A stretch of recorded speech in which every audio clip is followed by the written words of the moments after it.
2 jautājumi, kurus katram skolotājiem vajadzētu uzdot pēc savas nodarbības, lai zinātu, ka tā nodarbība ir bijusi laba. Did we have fun and did we learn anything? Vai mēs labi pavadījām laiku, nepiespiestā atmosfērā, pasmējāmies, un vai mēs kaut ko iemācījāmies? Pārspīlējot uz vienu vai uz otru pusi, nodarbība ir vai nu ļoti sausa un daudz kaut ko mēs esam tur mācījušies, un nav tā mīļuma līmīti, vai arī pārspīlējums uz otru pusi, mēs esam izsmējušies tā, ka līki, bet īsti neko neiemācījāmies. Abām divām lietām jābūt ir nepiespiestai atmosfērai, kur ir forši, kur gribās atgriezties, un tad laikā arī pieturs punktiņiem, šita mēs ceļam to namiņu uz augšu, šita mēs ceļam to namiņu uz augšu. Tad arī tā nodarbība beigās ir tāda, kad gribās nākt atkal un atkal, un ir arī reāls ieguvums. Šie 2 jautājumi ir daļa no tā saucamā debrief.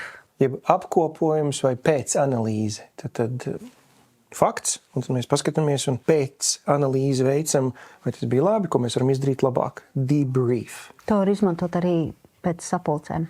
Arī. Tad, ko tu sadzirdēji, ko es sadzirdēju, kas ir tavs pienākums, ko mēs nolēmām, kas ir nākamā lieta, vai bija efektīva sapulce, vai muļļājamies uz riņķi. Debrief.